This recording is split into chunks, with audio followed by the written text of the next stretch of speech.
السلام علیکم، آداب عرض ہے جی ڈیئر لسنرز، کہیے کیسے ہیں آپ سب؟ دعا ہے، امید ہے آپ سب خیریت سے ہوں گے۔ الحمدللہ میں بھی بالکل خیریت سے ہوں، اور آپ بھی امید ہے ناول انجوائے کر رہے ہوں گے۔ مجھے تو اس ناول میں بے حد مزہ آ رہا ہے۔ ابھی تک سسپینس ہے، ناول جو ہے وہ ہاف ہو چکا ہے، لیکن ابھی تک بھی جو ہے پوری طرح سے کوئی بھی بات کھل کر سامنے نہیں آ رہی۔ اندازے لگائے جا سکتے ہیں اور ان کے بارے میں بھی ہم شور نہیں ہیں کہ آیا وہ اندازے درست ہوں گے یا نہیں۔ اگر میرے پاس وقت زیادہ ہوتا تو میں یقیناً اب تک اتنا سسپینس اور تجسس ہے نا کہ میں اس سٹوری کو پڑھ چکی ہوتی مکمل۔ پوری رات جاگ کر میں پڑھ لیتی اس ناول کو، لیکن جو ہے میں ایسا کر نہیں پا رہی ہوں۔ جیسے میں آپ کو ایپیسوڈ سناتی ہوں میں بھی تبھی پڑھتی ہوں، تو مجھے بھی اتنا ہی معلوم ہوتا ہے جتنا آپ لوگ سن رہے ہوتے ہیں۔ تو مجھے جو ہے وہ بہت دل چاہ رہا ہے کہ اس ناول کو نا جلدی سے پڑھ کے اور ختم کر دوں، لیکن ناول جو ہے وہ کافی طویل ہے، تو وہ ایسے ایک سیٹنگ میں کمپلیٹ ہونے والا ہے نہیں، ابھی اتنا ٹائم ہوتا نہیں ہے۔ بہرحال مجھے ناول بہت دلچسپ لگ رہا ہے، بہت ہی مجھے مزہ آ رہا ہے، اور آپ سب کو بھی امید ہے اچھا لگ رہا ہوگا۔ آپ لوگ کامنٹ کرتے ہی نہیں ہیں، کافی لوگ سن رہے ہیں، اس سے مجھے اندازہ ہو رہا ہے کہ آپ لوگ جو ہے دلچسپی لے رہے ہیں۔ بہت سارے لوگ انتظار کر رہے ہیں کہ لاسٹ ایپیسوڈ آ جائے تو پھر سننا شروع کریں گے، لیکن بہت سارے لوگ ہیں جو ہر ایپیسوڈ اپلوڈ ہونے پر جو ہے وہ سن رہے ہیں۔ مجھے ویوز سے اندازہ ہوتا ہے کہ نارملی جو ہے وہ ایپیسوڈ پر کتنے ویوز آتے ہیں، تو اس سے اندازہ ہوتا ہے کہ لوگ کتنی دلچسپی لے رہے ہیں۔ تو بہت سارے لوگ ہیں کہ ریگولرلی اس ناول کو سن رہے ہیں، ایپیسوڈ کا انتظار بھی کرتے ہیں، تو انہیں مزہ آ رہا ہے، ناول اچھا لگ رہا ہے، تو مجھے بھی بہت اچھا لگ رہا ہے۔ چلیے باتیں کم کرتے ہیں، جلدی سے بڑھتے ہیں نیکسٹ ایپیسوڈ کی جانب۔ اس ناول کی فرمائش ہم سے کی ہے نینا نے۔ ناول کا نام ہے جو رکے تو کوہے گراں تھے ہم۔ مصنفہ ہیں انیسہ سید۔ قسط نمبر 16۔ سارے میں چھوٹی بڑی روشنیاں جگمگا رہی تھیں۔ پنڈال خالی تھا، اس میں سجی کرسیاں بھی بے ترتیب ہو چکی تھیں۔ جس کا جدھر کو دل چاہا کرسی کا رخ ادھر کو موڑے بیٹھا کھاری کے نکاح کی تقریب میں شامل ہونے کے بعد اپنے گھر واپس جا چکا تھا۔ ماہنور نے پنڈال کے درمیان گڑے ایک بانس سے ٹیک لگاتے ہوئے اپنے سیل فون کی اسکرین روشن کی۔ کچھ دیر پہلے ختم ہونے والی تقریب کے منظر اس کی نظروں کے سامنے اسکرین پر دوڑنے بھاگنے لگے۔ کھاری کو پیلے رنگ کا کرتا اور سفید شلوار پہنائی گئی تھی۔ سرخ اور زرد پھولوں کے ہار گلے میں ڈالے وہ جھیپا گھبرایا شرماتا لڑکا کتنا معصوم لگ رہا تھا۔ وہ مسکرائی۔ اف توبہ، کھاری کے سسر یعنی مولوی صاحب کا ڈیل ڈول اور رنگت و شکل کتنی خوفناک ہے۔ لگتا ہے کسی افریقی مسلمان ملک کے مولوی تھے پہلے، اس نے دل میں سوچا اور اسکرین پر انگلی پھیر کر اگلے منظر کی طرف چلی۔ کھاری کا نکاح مولوی صاحب خود پڑھا رہے تھے۔ واہ بھائی، سلمان نے نکاح نامے پر کھاری کے دستخط فوکس کر لیے۔ اسے ہنسی آئی۔ افتخار احمد بقلم خود۔ کھاری کے دستخط دیکھ کر وہ پہلے سے زیادہ زور سے ہنسی۔ ٹیڑھے میڑھے حروف افتخار احمد بقلم خود کی شکل میں نکاح نامے پر اپنی شان دکھا رہے تھے۔ اگلا منظر لڑکی کے نکاح کا تھا۔ سرخ گوٹے کے پھولوں سے سجی بڑی سی پیلی چادر میں لڑکی کی شکل دکھائی نہیں دے رہی تھی۔ مولوی صاحب مسکین سی آواز میں لڑکی سے اقرار لے رہے تھے۔ قبول ہے، قبول ہے، قبول ہے کی واضح آواز البتہ بڑی چادر کے اندر سے سنائی دی تھی۔ واہ بھائی، لڑکی تو بہت خوش لگتی ہے، ماہنور نے اندازہ لگایا۔ اس کے بعد کے منظر میں گاؤں کی خواتین کے ڈھولک بجانے اور لڈیاں ڈالنے کے لمحات قید تھے۔ گانے، ڈھول، شور شرابہ، اف، ہر کوئی ایسے خوش ہے جیسے اس کی شادی ہو رہی ہے۔ وہ پرشوق، پرجوش اور ہنستے مسکراتے چہرے دیکھ کر سوچ رہی تھی، ارے ہاں، یہ لڑکی کی ماں کتنی مختلف لگ رہی ہیں البتہ باقی سب سے۔ ایک منظر کو دیکھتے دیکھتے اس نے رک کر سوچا۔ تائی صابرہ کڑوا سا منہ بنائے لڑکی کی اماں سے گلے مل رہی تھیں۔ لڑکی کی اماں تائی صابرہ کے چہرے پر ناگواری کا تاثر دیکھ چکی تھیں، اسی لیے گلے ملنے کے فوراً بعد ذرا ہٹ کر ایک نیچے پیڑھے پر خاموشی سے بیٹھ گئی تھیں، اور باقی کی تقریب میں وہ اسی جگہ اسی طرح بیٹھی نظر آ رہی تھیں۔ صرف مجھے ایسا لگ رہا ہے یا واقعی ان خاتون کے چہرے پر ٹینشن نظر آ رہی ہے، بلکہ شاید کوئی الجھن، کوئی گہری سوچ، کوئی بڑا پریشان کن خیال۔ ہاں بھائی، بیٹی کو رخصت جو کرنے والی ہیں تو یہاں تو ماؤں کی ٹینشن ہوگی، اس نے سوچا۔ ہماری ماڈرن ماؤں کی طرح تھوڑی ہیں، نہ فکر نہ فاقہ، ایک دم ٹینشن فری، ہر کام اتنے پر یقین طریقے سے کرتی ہیں کہ فلاپ ہونے کا کوئی خطرہ ہی نہیں۔ اگر بیٹی کو شوہر نہ بھی پسند آئے، ہم آہنگی کی صورت پیدا نہ بھی ہو، تو کیا ہوا، شادی ختم کر دیں گے، ٹینشن لینے کی ضرورت ہی کیا ہے؟ اس نے اپنے ارد گرد موجود لوگوں کو یاد کیا اور خود اپنے خیال پر ہی ہنس دی۔ پھر اس نے اسکرین کو دیکھا جس پر سلمان اور 7 گاؤں کے لوگوں کے درمیان موجود تھے۔ سلمان ٹانگ پر ٹانگ رکھے بیٹھا تھا اور جن لوگوں کے درمیان بیٹھا تھا ان سے فاصلہ رکھنے کی ایک نامحسوس کوشش بھی جاری رکھے ہوئے تھا۔ سلمان کی اس کوشش کو صرف ماہنور ہی محسوس کر سکتی تھی کیونکہ وہ اس کا اپنا بھائی تھا اور اس کے مزاج سے وہ اچھی طرح واقف تھی۔ اس نے اس منظر کو واپس اسکرین پر لا کر سعد کو دیکھا۔ وہ ہر چیز سے بے نیاز اپنے ارد گرد بیٹھے لوگوں کے ساتھ خوش گپیوں میں مگن تھا۔ کہیں کہیں کان میں پڑتی اس کی آواز سے اندازہ ہو رہا تھا وہ انہی کی زبان میں بات کر رہا تھا ان لوگوں سے۔ اس نے دیکھا سعد کی سنائی باتوں کو سن کر وہ لوگ وقفے وقفے سے ہنس بھی رہے تھے۔ وہ ان میں انہی جیسا بن کے بیٹھا تھا۔ بہروپیہ کہیں کا، اس نے مسکراتے ہوئے فون سے دھیان ہٹایا اور سر اٹھا کر پنڈال کے اندر لگے برقی کمکموں کو دیکھنے لگی۔ اسے اچانک خیال آیا کہ اس روز وہ بہت خوش تھی، اتنی خوش کہ اسے ہر چیز بہت اچھی لگ رہی تھی۔ اس نے اسی سرخوشی کے عالم میں یاد کرنا چاہا کہ وہ اتنی خوش کیوں تھی۔ اس لیے کہ تمہارے اندر سے یہ خیال جا نہیں رہا کہ یہ وہ دن ہے جب سعد اور تم ایک ہی جگہ ایک ہی چھت کے نیچے کئی گھنٹوں سے موجود ہو۔ اس کے دل نے چپکے سے اسے بتایا، کیا بات ہے، اس وقت یہاں اکیلی کھڑی کیا کر رہی ہو؟ چہرہ دوسری طرف پھیرنے پر اسے وہ نظر آیا، جس کے نظر آنے پر اس کے محسوسات نے دل کی بات پر یقین کر لیا۔ بس یوں ہی، یہاں خنکی ہے اور تم نے نہ تو سویٹر پہنا ہے نہ ہی کوئی شال اوڑھی ہوئی ہے، سعد نے نرمی سے کہا۔ یہ اتنا احساس بھی کتنا کافی ہے کہ اسے میرا خیال ہے، دل سے ایک ہلکی سی آواز اٹھی۔ یوں ہی میں باہر آ گئی، اچانک مجھے یہ لائٹس اچھی لگ رہی تھی۔ وہ پہلی بار سعد سلطان سے بات کرتے ہوئے اٹک رہی تھی۔ ہاں یہ لائٹس اچھی ہیں، وہ بھی روشنیوں کو دیکھتے ہوئے بولا۔ ماہنور تمہارے چچا سے میں آج بہت متاثر ہوا ہوں۔ پھر اس نے ماہنور کی طرف دیکھا۔ کیوں بھلا؟ ماہنور نے کہا۔ کھاری کے سلسلے میں انہوں نے واقعی گریٹنس کا مظاہرہ کیا، وہ کہہ رہا تھا۔ میں نے آج ہی یہاں لوگوں سے سنا کہ کھاری ان کو کہیں لاوارث حالت میں پڑا ملا تھا، چھوٹا سا بچہ جس کے بارے میں کوئی کچھ نہیں جانتا تھا کہ وہ کس کی اولاد تھا۔ ہاں شاید ایسا ہی ہوا تھا، ماہنور نے ایک بار پھر اٹکتے ہوئے جواب دیا۔ پتہ نہیں انہوں نے پتہ لگانے کی کوشش کی یا نہیں کہ کھاری ہے کون، اس کا آگا پیچھا کیا ہے؟ پتہ نہیں، ماہنور نے سر جھٹکا۔ اتنی تفصیل تو میں نے کبھی نہیں پوچھی۔ وہ کچھ سوچتے ہوئے بولا۔ میں ضرور پوچھوں گا کسی وقت تمہارے چچا سے۔ توبہ ہے سعد، وہ ایک دم اپنے مخصوص انداز میں بولی۔ تمہیں کتنی دلچسپی ہوتی ہے ایسے قصوں میں، ایسے قصوں کی تو بال کی کھال اتارتے ہو تم۔ کیسے قصوں کی؟ وہ مسکرا کر بولا۔ ایسے ہی اوٹ پٹانگ قصوں کی، کھاری کا آگا پیچھا، فلزہ ظہور کے ویئر اباؤٹس، خدیجہ خالہ کی مرڈرڈ کزنز کی کہانی۔ تمہیں کیسی کیسی باتوں میں دلچسپی ہوتی ہے، ایسی باتیں جن کی طرف کسی اور کا دھیان بھی نہ جائے۔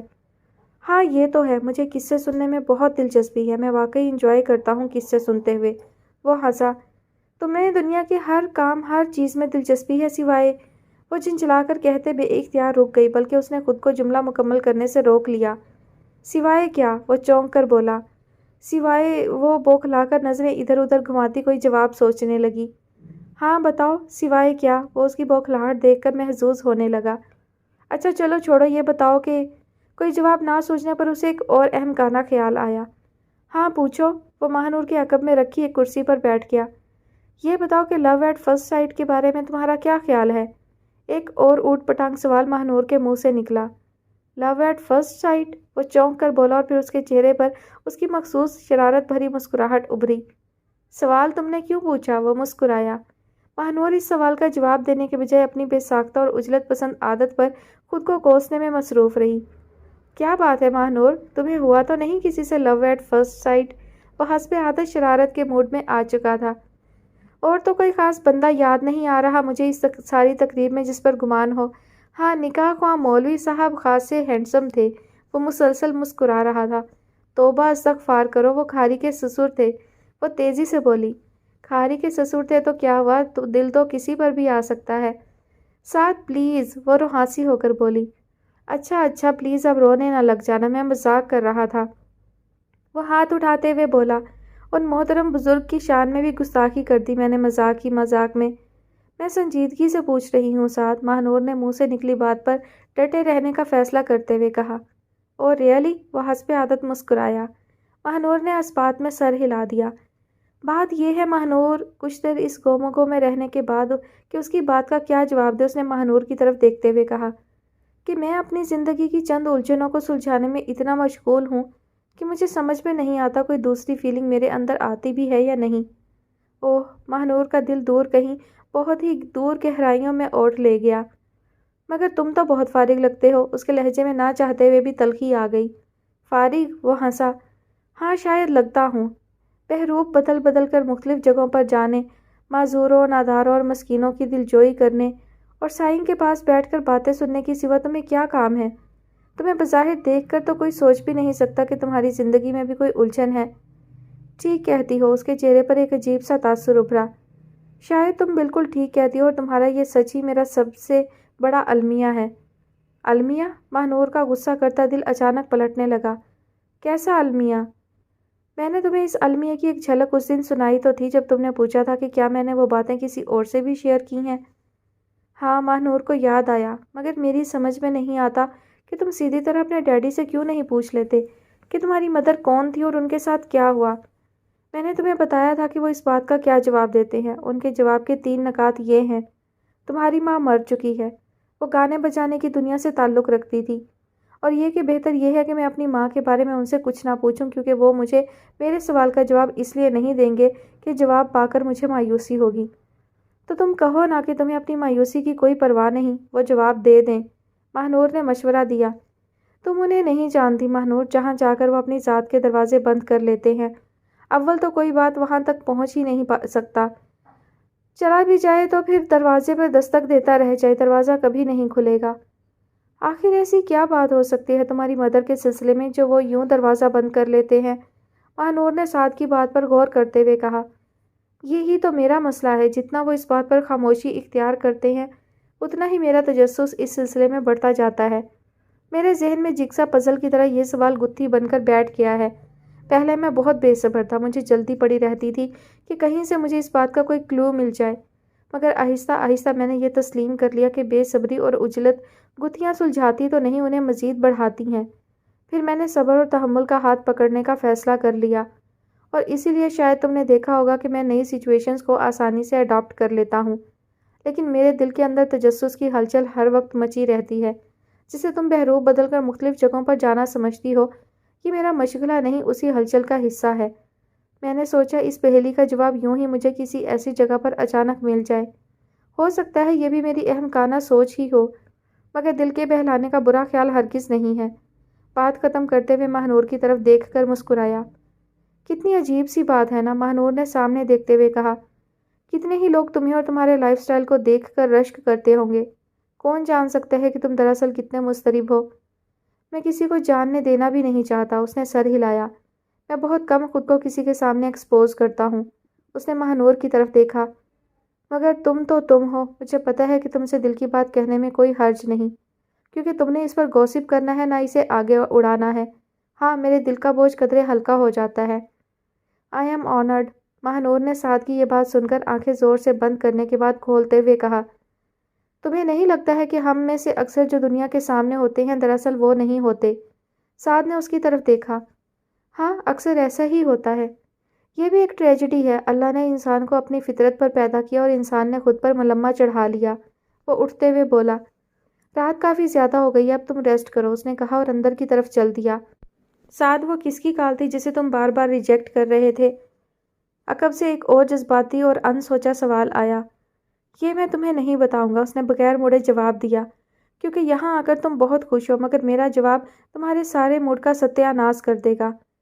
سارا کا؟ ماہنور کی زبان پر نام آتے آتے رہ گیا، بلکہ اس نے زبان کو دانتوں تلے دبا کر اسے روک لیا۔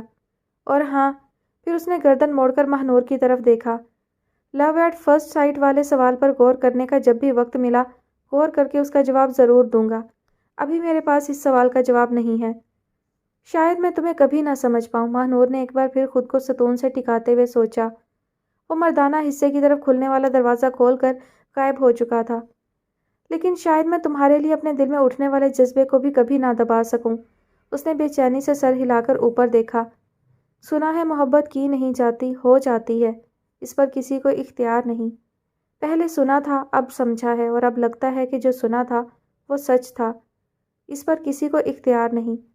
یہ ہونے پر آتی ہے تو ماہنور کو سعد کے سحر میں جکڑ دیتی ہے اور سعد کو سارا خان کا اسیر بنا دیتی ہے۔ لاکھ تم جھٹلاؤ، کیا مجھے نظر نہیں آتا اور میری سمجھ میں نہیں آتا؟ اس کی دونوں آنکھوں میں شفاف پانی کا ایک ایک قطرہ امڑا اور پلکوں پر آ کر رک گیا۔ خوش قسمت ہو تم سارا خان، سب کچھ کما کر کائنات کو پا لیا۔ اس نے چہرے کو ہلکا سا جھٹکا دیا۔ پانی کے دونوں قطرے پلکوں سے نیچے چہرے پر لڑک گئے۔ لیکن ایک حقیقت کو قبول کرنے سے دوسری جھٹلائی نہیں جا سکتی۔ آہستہ قدموں سے چلتے ہوئے اندر آتے آتے اس نے خود کے سامنے اعتراف کرتے ہوئے سوچا، ایک حقیقت یہ ہے کہ تم سارا خان کو بلونگ کرتے ہو اور دوسری حقیقت یہ ہے کہ میرا اپنے دل پر اختیار نہیں رہا، کیونکہ محبت کی نہیں جاتی، ہو جاتی ہے۔ دیکھا رابعہ بی بی، اللہ جل شانہ کا انتظام۔ اس رات مولوی سراج سرفراز نے آپا رابعہ سے کہا، وہ پتھر کے کیڑے کو رزق پہنچاتا ہے کیونکہ اس کا ذمہ اس نے خود لیا ہے۔ آپ نے دیکھا وہ مشکل اور پریشانی جو سعدیہ کی بچپن سے لے کر اب تک ہمارے ساتھ تھی، کیسے بیٹھے بٹھائے آسان اور حل ہو گئی۔ واہ واہ، سبحان اللہ، انہوں نے سر ہلاتے ہوئے کہا۔ زندگی میں نے چودھری سردار جیسا دل والا نہیں دیکھا۔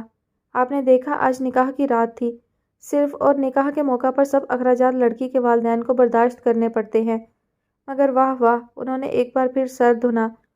چودھری صاحب نے صرف اس تقریب پر ہی کتنا دل کھول کر خرچ کر دیا۔ لڑکے کے ہی نہیں، لڑکی کے وارث بھی بن گئے۔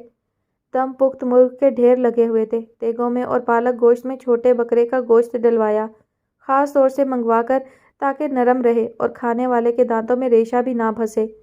اور یہ نہیں کیا کہ آرڈر پر اکٹھے نان منگوا لیں۔ ادھر کے تندوروں سے تازہ نان نکل کر آ رہے تھے، کیا خوشبو تھی، کیا ذائقہ تھا ان نانوں کا۔ واہ مولوی صاحب، آپ کا تو پانچوں انگلیاں گھی میں اور سر کڑاہی میں والا حساب ہے۔ آپا رابعہ نے اپنے ذہن پر چھائے تناؤ کو جھٹک کر سوچا، ذرا سی بھی غیرت نہیں دکھائی گئی آپ سے۔ چودھری صاحب کے کہنے پر اپنا بوریا بستر سمیٹ ادھر براجمان ہوئے۔ کیا جاتا جو کہتے غریب ہوں، استطاعت کم رکھتا ہوں، لیکن پھر بھی روکھی سوکھی پر ہی صحیح لڑکی کو میرے ہی گھر سے آ کر رخصت کروا کر لے جائیں۔ مگر آپ تو چودھری صاحب کی تجویز پر بغلیں بجانے لگے کہ شربت کے پیالے تک کے خرچے سے جان چھوٹی۔ انہوں نے کڑتے اور سوچتے ہوئے سر جھٹکا۔ سنا ہے چودھری صاحب نے سعدیہ کے لیے اچھی خاصی بری بنائی ہے، اور بھئی ہم سے تو ایک تار تک کی فرمائش نہیں کی۔ مولوی صاحب آپ نے کوئی تردد نہیں کرنا، بیٹی ہماری ہوئی، ہم جانے ہمارا کام جانے، آپ بس مسجد کی خدمت دل لگا کر کرتے رہیں۔ کھانے سے ہٹ کر مولوی سراج کو دوسرا خیال آیا، تار ہوتا تو دیتے نا مولوی سراج، آپ کا تو پوٹا تر رہے، بس اس کے سوا نہ کوئی فکر ہے نہ فاقہ۔ اب میں سوتا ہوں بھائی، سویرے سویرے مسجد جانا ہے، یہاں سے دور پڑتی ہے، اپنے گھر کی تو اور بات ہے، مولوی صاحب نے کروٹ بدلتے ہوئے کہا۔ چودھری صاحب نے کہاں سے مہمان بلوا رکھے ہیں بھلا؟ آپا رابعہ نے مولوی سراج کے کندھے پر ہاتھ رکھ کر پوچھنا چاہا، مگر مولوی صاحب کروٹ بدلتے ہی خراٹے بھرنے لگے۔ انہیں ادھر سے کوئی جواب نہیں ملا۔ مایوس ہوتے ہوئے انہوں نے اپنا ہاتھ واپس کھینچ لیا۔ یا اللہ، کس سے پوچھوں، کس سے بات کروں؟ انہوں نے بے چینی سے ادھر ادھر دیکھتے ہوئے سوچا۔ ان کے خاموش سوال کے جواب میں خاموشی کی چادر میں ابھرنے والی جھینگر کی آواز کے سوا کوئی آواز نہ تھی۔ فضل الدین ولد الحاج رحمت الہی، ڈاک خانہ خاص ٹھوک کھوکھر نزد چکری وکیلہ، تحصیل گوجر خان، ضلع راولپنڈی۔ سعد نے اپنے فون پر موصول ہونے والا پیغام پڑھا اور پیغام بھیجنے والے کے نمبر کو کال کرنے کے لیے بٹن دبایا۔ السلام علیکم، دوسری طرف سے کال وصول کیے جانے پر اس نے کہا، بہت شکریہ کہ آپ کو میری یہ درخواست یاد رہی۔ اس نے کہا، مجھے ایسی باتیں اکثر یاد رہتی ہیں کہ کس نے مجھ سے کچھ مانگا ہے اور مجھے اسے وہ چیز دینی ہے۔ دوسری طرف سے کہا گیا، کیونکہ میری دنیا اور اس میں موجود لوگ بہت محدود ہیں، البتہ تمہاری دنیا لگتا ہے بہت وسیع ہے، جب ہی تم اس کے باسیوں کو بھول جاتے اور خلط ملط کر دیتے ہو۔ ایسی بات نہیں ہے، میں ہاتھی کا سا حافظہ رکھتا ہوں۔ وہ مسکرایا۔ آپ میری دنیا میں 50 اور باشندے شامل کر کے دیکھ لیں، میں پھر بھی سب کو الف تا یہ الگ الگ شناخت کر کے دوں گا۔ امتحان دینے کی بات مت کیا کرو، انسان امتحان دینے کی بات یوں کرتا ہے جیسے بچپنے کا کوئی کھیل کھیلنا ہو، اگر دینا پڑ جائے تو عذاب میں پڑ جاتا ہے۔ میں امتحان دینے کی بات تو کر ہی نہیں رہا میم۔ وہ مسکرایا۔ میں امتحان کی حقیقت سے بہت اچھی طرح واقف ہوں، میں تو صرف حافظہ آزمانے کی بات کر رہا ہوں۔ اچھا چلو کبھی آزمائیں گے، لیکن سوچ لو، آزمانے کا وقت آئے تو زندگی بھر دیکھے چہرے نہ پہچان سکو۔ اگر ایسا ہوا تو میں بہت ایمانداری سے ہاتھ اوپر اٹھا کر آپ سے کہوں گا، میں ہار گیا، کوئی ہینکی پینکی ہرگز نہیں کروں گا، آپ اطمینان رکھیے۔ یہ بتاؤ غائب کہاں ہو؟ دوسری طرف سے اس بات کا جواب آنے کے بجائے سوال آیا۔ میرا ایک المیہ یہ رہا ہے کہ میں ایک منظر میں حاضر ہوتا ہوں تو دوسرے منظر میں موجود لوگ میری ڈھونڈیاں مچا دیتے ہیں۔ افسوس میں بیک وقت سب منظروں میں موجود نہیں رہ سکتا۔ اس کا ایک حل یہ ہے کہ تم ون ایکٹ پلے میں اپنا کوئی کردار ڈھونڈا کرو۔ نہ زیادہ ڈائیلاگز یاد کرنا پڑیں گے، نہ بار بار ایگزٹس پڑیں گے اور نہ ہی زیادہ انٹریز دینی پڑیں گی۔ مسئلہ یہ ہے کہ زندگی ون ایکٹ پلے نہیں ہے۔ اس کو گزارنے کے لیے میرے جیسی مشکل سے ہی گزرنا پڑتا ہے۔ تم میری بات کو گول کر رہے ہو، میرے سوال کا جواب دو، غائب کہاں ہو؟ میرے چاروں طرف سبزہ ہے، رنگا رنگا پھول، خوش رنگ پرندے ہیں اور قسم ہا قسم کے پھل و سبزیاں، گاڑھا اور خالص دودھ دیتی بھینسیں ہیں اور گائیں بھی، اعلیٰ نسل تیز ترار گھوڑے ہیں اور چوگان کھیلنے کے میدان، خدمت گزاری کے لیے 24 گھنٹے مستعد خدام۔ وہ ترنگ میں آ کر بولا، رکو رکو، کہیں تم شداد کی جنت میں تو نہیں پہنچ گئے کسی ٹائم مشین میں بیٹھ کر؟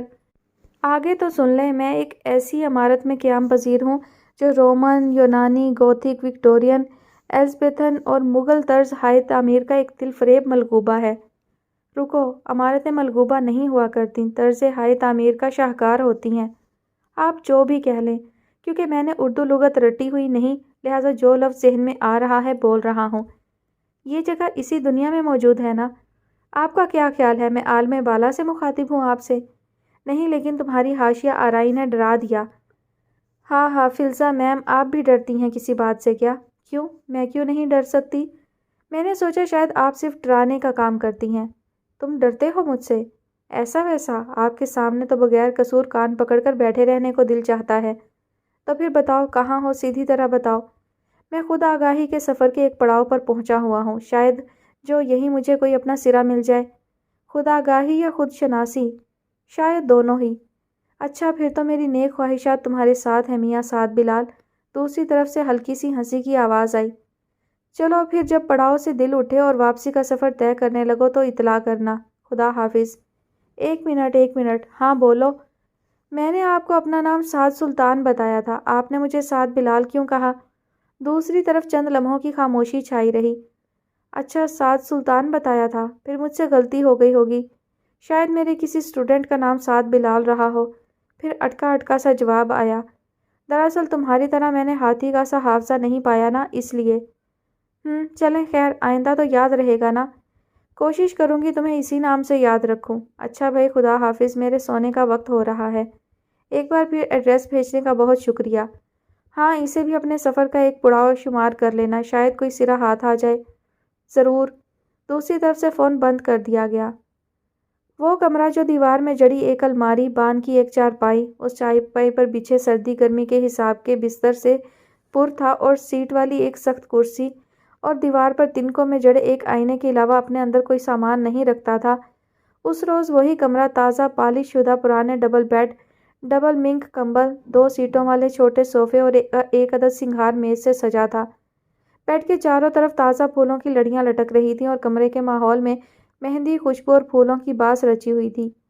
کھاری نے کمرے میں داخل ہونے کے بعد بے چینی سے ادھر ادھر دیکھا۔ یہ اس کا کمرہ نہیں تھا، یہ وہ ماحول نہیں تھا جس سے وہ مانوس تھا۔ وہ سادہ مزاج، سادہ لوح انسان تھا۔ ایک عرصہ فارم ہاؤس میں گزارنے کے باوجود اسے وہاں کی قیمتی چیزوں سے کبھی کوئی دلچسپی محسوس نہیں ہوئی تھی۔ اس نے ہوش سنبھالتے ہی وہاں کے سجے سجائے قیمتی سامان سے لیس کمرے دیکھے تھے جو کبھی کبھار تو یوں خالی رہتے تھے کہ کوئی دیکھنے والی دوسری آنکھ موجود نہ ہوتی۔ وہ چاہتا تو قیمتی اور پرتعیش سامان سے مزین ان کمروں میں لوٹیں لگاتا پھرتا، کچن میں موجود نفیس اور قیمتی کراکری اپنے استعمال میں لے آتا، فارم ہاؤس کی پینٹری میں موجود اشیاء خرد و نوش کو خرد برد کر لیتا، مگر اس کی طبیعت پیدائشی طور پر بھری ہوئی تھی، یا اسے آسائشوں میں دلچسپی ہی نہیں تھی جو اس نے کبھی نظر تک اٹھا کر ان چیزوں کو نہیں دیکھا تھا۔ کھاری سب چیزوں سے بے نیاز دن سے رات کرتا رہتا، وہ اپنی ایسی ہی زندگی میں خوش تھا اور مطمئن بھی، مگر اب جو ان سوچی ان چاہی صورتحال اس پر آن پڑی تھی اس نے اسے ہلا کر رکھ دیا تھا۔ شادی۔ اس نے پھولوں کی لڑیوں سے سجے بیڈ اور بیڈ پر دھرے سرخ ملبوس میں سجے وجود کو دیکھا جس کا ابھی دور دور تک اس نے تصور کیا تھا، نہ اس کے بارے میں کبھی کسی دوسرے نے اس سے ذکر کیا تھا۔ وہ تو خود کو ابھی تک آپا رابعہ کا چھوٹا سا طالب علم ہی سمجھ رہا تھا کہ اس پر وہ رشتہ مسلط کر دیا گیا تھا جس کی الف بے پے تک کا اسے پتہ تھا نہ اندازہ۔ سعدیہ کلثوم جو ہمیشہ اسے چڑھایا کرتی تھی، جس کو اس نے کہا تھا گاؤں کے راستے پر موجود سانپ جب 100 سال کے بعد انسان بن جائے گا تو اس کی شادی سعدیہ کلثوم سے کرا دی جائے گی، وہ اسی سعدیہ کلثوم کا مجازی خدا بن چکا تھا۔ اسے سعدیہ کلثوم کو بطور اپنی بیوی کے مخاطب کرنا تھا۔ اسے کیا کہنا تھا؟ وہ خشک ہونٹوں پر زبان پھیرتے ہوئے سوچ رہا تھا۔ اس کی زبان شاید لکنت کھا گئی تھی۔ اسے اپنے حلق میں ایک پھندا سا اٹکا محسوس ہو رہا تھا۔ چودھری صاحب کی اس اعلان کے بعد سے کہ سعدیہ سے اس کا نکاح کیا جائے گا، ایک ہی مثبت بات اس کے ذہن میں آئی تھی، اور وہ یہ تھی کہ وہ چودھری صاحب کی منت سماجت کر کے سعدیہ کو ڈاکٹر بنانے کا خرچہ اٹھانے پر منا لے گا، اور اس کے دل کو اس پورے قصے کو دہراتے ہوئے صرف اسی بات کا اطمینان تھا اور خوشی بھی۔ سعدیہ باؤ، پھر اپنی جگہ سے ایک انچ بھی آگے بڑھے بغیر اس نے بمشکل خود کو بولنے پر مجبور کرتے ہوئے کہا، میں ان پڑھ تے جاہل بندہ ہوں، مینوں پتہ ہے کہ آپ دے ساتھ بڑی زیادتی ہوئی ہے، مینوں معاف کر دینا، میں اس زیادتی کا حقدار نہیں بننا چاہتا تھا۔ کوئی زیادتی نہیں ہوئی ہے میرے ساتھ کھاری، جواب میں دلہن نے گھونگھٹ کا تکلف ہٹاتے ہوئے اس کی طرف دیکھا۔ پورے ہار سنگھار کے ساتھ گہنے اور اچھے کپڑے پہنے یہ وہ سعدیہ تو کہیں سے بھی نہیں لگ رہی تھی جسے کھاری اب تک دیکھتا آیا تھا۔ وہ دم بخود اسے دیکھتا چلا گیا۔ میری شادی کسی کے ساتھ تو کرنی ہی تھی نا آپا رابعہ اور مولوی صاحب نے، وہ دانت پیستے ہوئے بولی۔ میں خوش ہوں کہ کسی بے ایمان، خود غرض، منافق اور ریاکار بندے کے بجائے میری شادی تم سے ہو گئی۔ میں تمہارے ساتھ بہت خوش رہوں گی کھاری۔ او نہیں جی، کھاری نے اس کے چہرے سے بمشکل نظریں ہٹاتے ہوئے کہا۔ ملکیت اور دسترس کے احساس سے اس کے ہاتھ پاؤں کانپنے لگے تھے، مگر وہ اس احساس سے نظریں چرانا چاہ رہا تھا۔ مجھ مسکین تے عاجز بندے دے ساتھ آپ نے کی خوش رہنا ہے، تسی بس پڑھائی کری جاؤ۔ اب میں نے چودھری صاحب نو منا لیا ہے، وہ آپ نو ڈاکٹری تک پڑھائیں گے۔ اور تم کیا کرو گے؟ سعدیہ اس خبر پر آتا غصہ دباتے ہوئے بولی۔ میں جی، اس نے سر جھکا کر نظریں ادھر ادھر گھماتے ہوئے کہا۔ وہ سوچ رہا تھا کہ اپنا کیا بندوبست کرے۔ اس نے پھر ایک خیال آتے ہی تیزی سے بولا، میں آپ کا چوکیدار ہوا کروں گا، آپ نو ہر اچھی بری تو بچاؤں گا، آپ دی حفاظت کروں گا، پہرا دوں گا پورا پورا۔ نہیں بننا مجھے ڈاکٹر اور نہیں کرنی مجھے پڑھائی، وہ فلمی انداز میں بیڈ سے اتر کر کھڑے ہوتے ہوئے بولی۔ ہم ایک چھوٹا سا گھر بنائیں گے، اس گھر کو سامان سے سجائیں گے جس میں میں، تم اور ہمارے بچے ہنسی خوشی رہیں گے۔ وہ کھاری کے قریب آ کر کھڑے ہوتے ہوئے بولی۔ بچے؟ کھاری نے بوکھلا کر اسے دیکھا۔ سعدیہ کے چلنے اور سر ہلانے سے اس کے زیور ایک ہلکی سی آواز پیدا کر رہے تھے۔ اس کے وجود سے پرفیوم کی خوشبو آ رہی تھی۔ اس کے سرخ جوڑے پر سجے تلے اور زردوزی کے تار کمرے میں روشن ٹیوب لائٹ کی روشنی سے منعکس ہو رہے تھے اور آنکھوں کو خیرہ کر رہے تھے۔ سعدیہ مانی اور سرخوشی کے ایک جہان کی صورت کھاری کے سامنے کھڑی تھی۔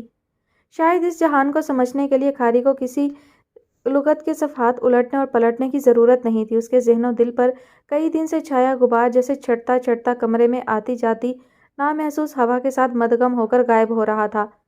اسے یکدم احساس ہونے لگا تھا کہ وہ مدرسے اور مکتب میں پڑھتا ایک کم عمر بچہ نہیں رہا تھا، وہ بڑا ہو چکا تھا۔ وہ اس اجنبی جگہ پر کسی سے واقف نہیں تھی۔ فارم ہاؤس کی وہ ملازمائیں جو ان کے کمرے میں آتی اور ان سے کسی ضرورت کا پوچھتی، ان کے لیے بالکل اجنبی تھیں۔ سعدیہ کی رخصتی سے لے کر اس رات گئے تک وہ اس کمرے میں تنہا بیٹھی رہی تھی۔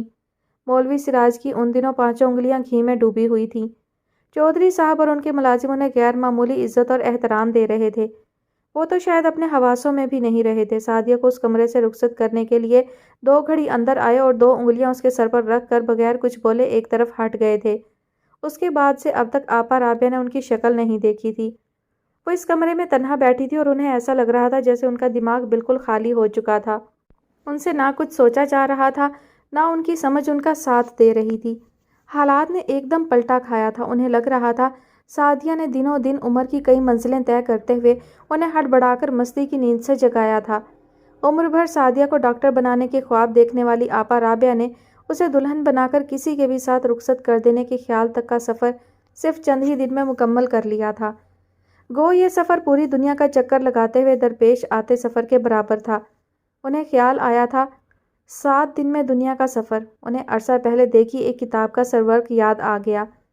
جو بھی ہوا اس کے لیے اسباب اللہ نے خود پیدا کیے، بندے نے خود بھی بھلا کبھی اپنی تقدیر کی تدبیر کی ہے؟ سعدیہ والے قصے پر وہ مولوی سراج کے فرمان زیری پر یقین کرتے ہوئے خاک ڈالنے کا ارادہ کر چکی تھیں، مگر اس رات ان کے ذہن کو جامد کر دینے والی سوچ کچھ اور تھی۔ کس سے پوچھوں؟ وہ کون ہے؟ کہاں سے آیا ہے؟ چودھری صاحب اور فارم ہاؤس سے اس کا کیا تعلق ہے؟ وہ لاتعداد خود سے یہ سوال کر چکی تھیں، مگر اس سوال کا جواب انہیں کون دیتا؟ میرے خدایا، میں کیسے ذہن سے اس خیال کو جھٹک دوں؟ کئی گھنٹے یوں ہی بے خیالی میں بیٹھے سامنے موجود دیوار کو گھورتے رہنے کے بعد